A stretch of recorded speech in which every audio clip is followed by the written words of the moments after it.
कादर मंदो खेल साहब, क्या लग रहा है आपको कि आइंदा इलेक्शन जो है इसमें सबसे बड़ा इशू क्या होगा, और बिलावल साहब ने ये किस बुनियाद पे कहा कि अगला वज़ीर आज़म लाहौर से नहीं होगा? देखिए, पहले तो बात यह है कि मियां नवाज शरीफ साहब जब आ रहे थे तो आने से पहले उन्होंने ये फरमाया कि लिख के देता हूँ चौथी मरतबा हम होंगे या वज़ीर आज़म होंगे। और फिर आपने देखा कि हाई कमिश्नर साहब उससे मिल रहे हैं, फिर नादरा की टीम एयरपोर्ट से उसे अंगूठियाँ लगवा रहे हैं, फिर एक सर्विंग DIG जो उसको सलूट मार रहे हैं, फिर इलेक्शन कमीशन की एक तरफदारी जो है ना, तो ये सारी चीज़ें तो निशानदेही कर रही कि तराजू का पल्ला उनकी तरफ चल रहा है। लेकिन क्या वजह है कि लेवल प्लेइंग फील्ड जो मुस्लिम लीग नून की अपर सतह पे तो लग रहे इन चीज़ों से, मगर अवामी सतह पे नहीं है। अवामी सतह मैं इस वजह से कह रहा हूँ कि मियां नवाज शरीफ साहब जब आए 4 साल बाद, तारीखी खिताब जो उसने मीनार पाकिस्तान में की है, वहाँ इलेक्शन कोई मुतालबा नहीं किया। पीपल्स पार्टी या PTI मुतालबा करती रहती है इलेक्शन के लिए। तो हम इसी वजह से कह रहे थे कि ये जितनी भी खुशफहमी में मुस्लिम लीग नून के दोस्त, वो चीज़ को नहीं मिले, गो कि उन्होंने हर तरफ से पीपल्स पार्टी का रास्ता रोका। अब आपको एक मिसाल में दूं कि बाप पार्टी जो बलूचिस्तान के लोगों ने शमूलियत की और रातों रात वापस नून लीग में चले गए, किसके कहने पे चले गए। फिर पंजाब में जब जिसके कहने पे वो पहले पीपल्स पार्टी में आए थे, उसी के कहने पे फिर वो नून लीग में चले। चलो अब यूं समझ ले, पंजाब में जहां जरदारी साहब बैठ के और PTI के, मैं समझ रहा हूँ कि 90% लोग तो पीपल्स पार्टी से गए थे, और वो जब लोग वापस अपने घर पे आ रहे थे तो IPP उतार दिए। तो और फिर उसके बाद इलेक्शन कमीशन का, मैं बार बार ये कहता हूँ, इलेक्शन कमीशन ने एक नाजायज़ डायरेक्शन दिए, ऑर्डर किए कि उन्हें तरक्याती काम, जहां बिलावल साहब ने जो सैलाब जदगान थे उनके मकानात की बात की है, फिर हमारे सीवरेज और पानी के मेरे हल्के के लाइनें रोकी गई है, और फिर उसके बाद पंजाब में चल रहा है। फिर दूसरा इसने इकामात ये दिए कि ट्रांसफ़र पोस्टिंग पाबंदी, वो तो रातों रात वो फाकी हुकूमत की धज्जियाँ उड़ा दी। उसने तहसीलदार से लेके चीफ सेक्रेटरी तक, थानेदार से लेके IG तक वो ट्रांसफ़र कर दी, जबकि पंजाब में वो बरकरार है।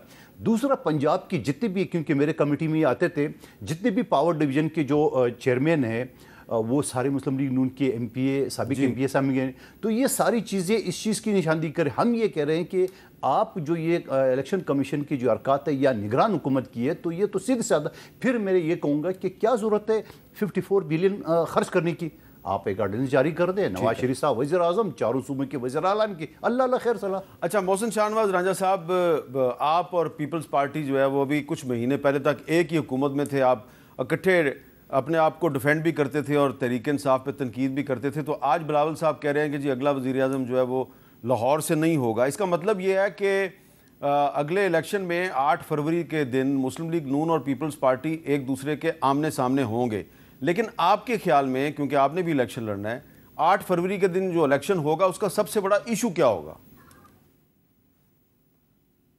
देखिए, पहली बात तो यह है कि जो ख्वाजा साद रफीक साहब ने बात की नजरियाती तौर पे, और पार्टी के सतह पे भी हम लोग यही बात करते हैं, और हम ये चाहते हैं कि सबको, चाहे जो भी सियासी जमात है, हर बैलेट पेपर पे हो और हर उम्मीदवार को हक होना चाहिए कि वो इलेक्शन में बढ़ चढ़ के हिस्सा ले, और उसमें कोई किसी किस्म की जो है वो उसमें नहीं होनी चाहिए किसी की हमायत। और मैं तो खुद, आपको पता भी है हामिद मीर साहब, हमने तो उस वक्त भी अलमे जो हक है बुलंद किया था जब हर तरफ से जो था वो तहरीक इंसाफ के जो थे वो, आपको पता है, शिकंजे बड़े मजबूत थे। तो हम तो उस वक्त भी हमने आवाज उठाई थी और तोशा खाना की मैंने दरखास्त दी थी इमरान खान के खिलाफ।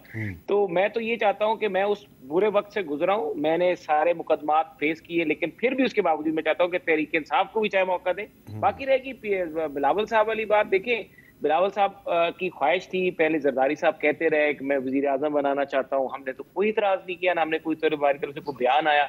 हमारी पार्टी का एक कॉन्फिडेंस लेवल है और हम इसमें बिलीव करते हैं।